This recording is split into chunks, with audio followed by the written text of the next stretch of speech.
kind of coming together at the right time here? Well, I think from a rebounding standpoint, that's been huge to be able to out-rebound our opponents by 40 in 2 games or close to it. I think we're a little under that. It's a big statement. Like, Trey Kaufman had games this year, where he had 24 and 3. He had 26 and 5. And we weren't perfect today. We had 19 turnovers. We really could have opened the game out with 3 that we got out there. We were getting some pretty good shots. We did a really good job in our execution. PJ did a fabulous job of getting us prepared. But I thought our ability to rebound, Trey's ability to rebound, go get 15 rebounds. But it was everybody. It was a total group effort. The way Cam and Miles have played these first 2 games, the way the 2 freshmen and guards played today, you feel a little deeper, a little more complete than maybe you were for most of the year? Yeah, no question about it. And it's hard, man. It's hard for those guys to get into a rhythm. It's hard for them to be able to play because you don't always play through mistakes. You can play well. Like Miles, we played him at the 4. That was great, but it's really not being the 4, right? When you're out there, they got 4 guards out there. They're putting 4 guards out there, but it just gives us another guy. But you're allowed to do that when those guys are rebounding. Jakari did a good job rebounding. Cam did a great job rebounding the game before. Miles got rebounds for us. So I'm probably missing a few guys, but when you're doing other things and you can make shots, especially with them in the switching defense and how they play. So I thought our guys did a good job in our execution. We got a little stagnant there, but we also got stagnant because we missed some open shots. We were getting what we wanted to there, as long as we didn't turn the basketball over.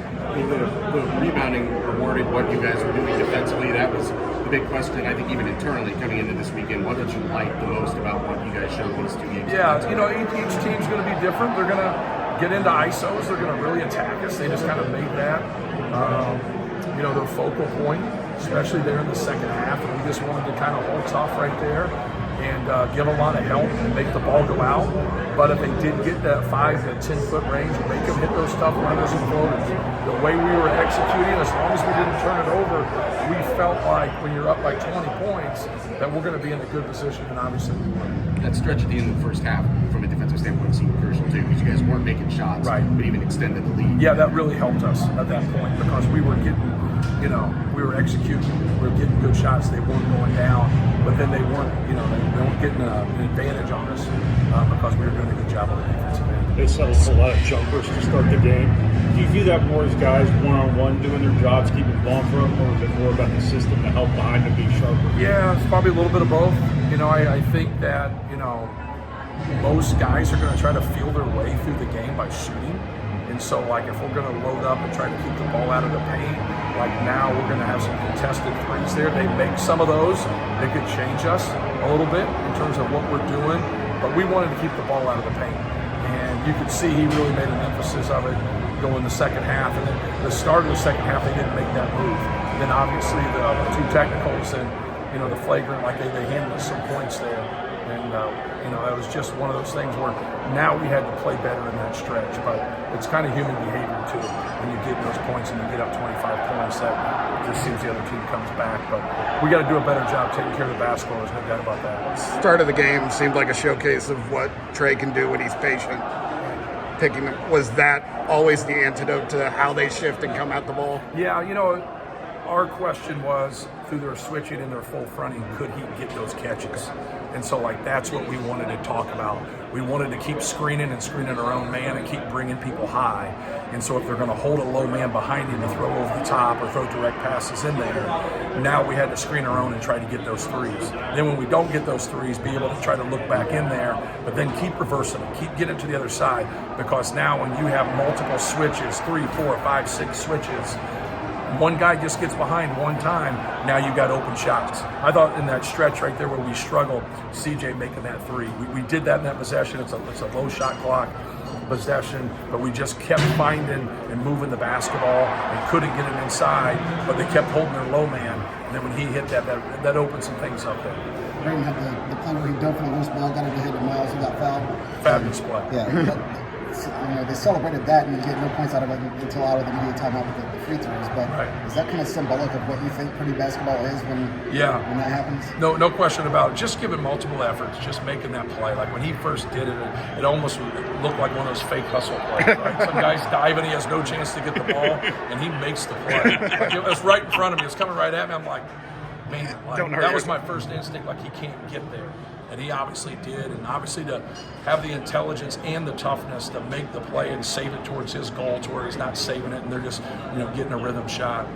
But it was a big time play. Matt, can you walk me through his recruitment? It was during COVID. He wasn't like a no-brainer kind of guy. COVID makes it hard to evaluate. Just walk me through that. And I heard once you finally evaluated him and saw him in person, you were like, he and Fletcher were going to win it. Yeah, we had multiple people. Bruce Parkinson being one who he broke his record for the assist record.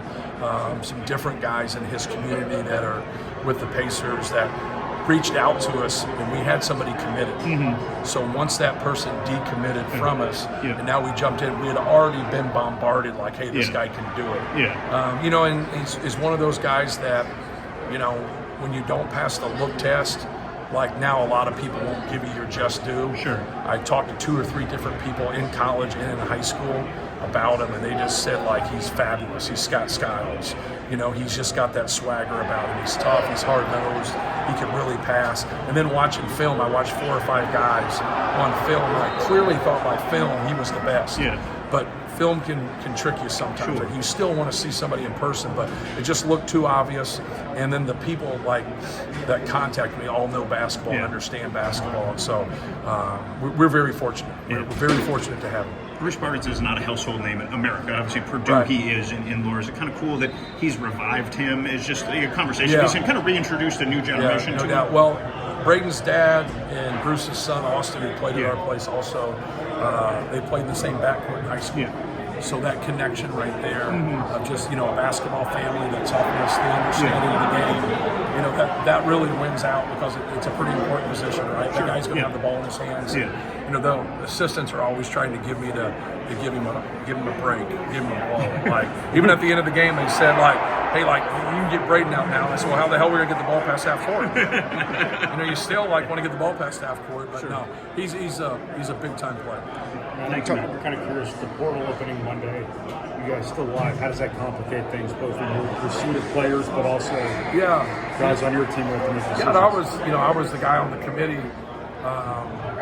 In whatever the heck you want to call it, subgroup that changed the rule to get the date pushed up because it affects 16 people that are now in the Sweet 16. There's a lot of schools that are done. So our date was so far back at May 15th that now people don't realize. You say, well, May 15th is not bad. Well, that's the cutoff for the portal.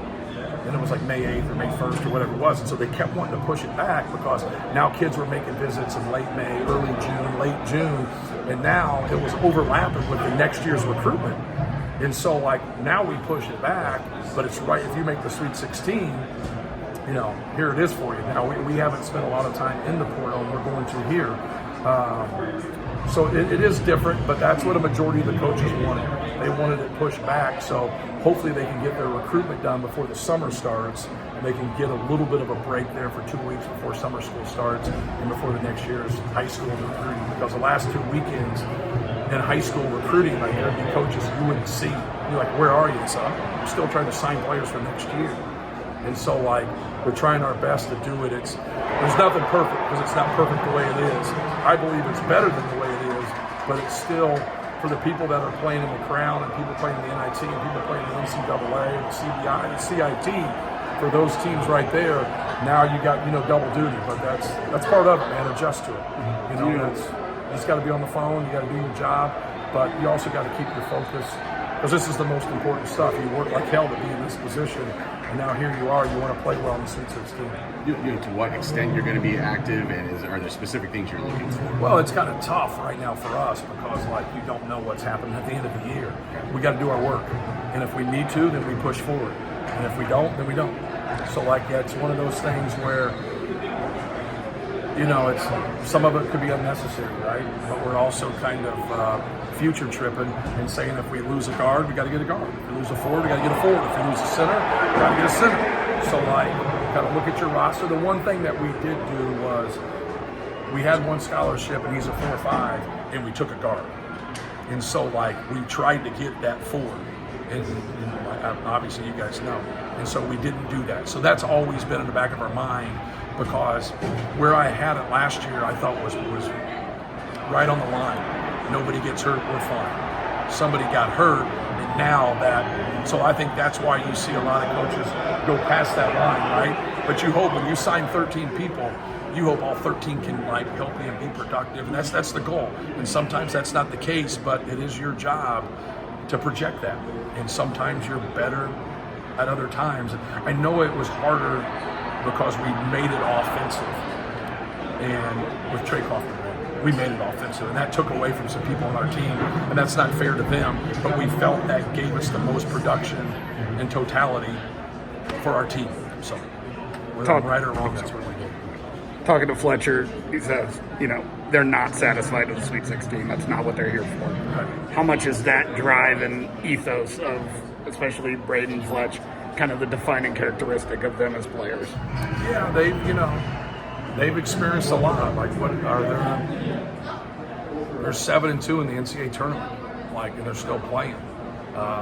They've been in a championship game. They've lost a 1-16 game, and they've won, a lot of games in between versus quality opponents. So they've experienced a lot. And anytime you get to where they did last year, you want to get back there. You want to get back there and win it. And that's a hard deal, but you got to, just win you got to win the next game. But it's also, having to sit when you have that kind of a loss. Like, people have no idea.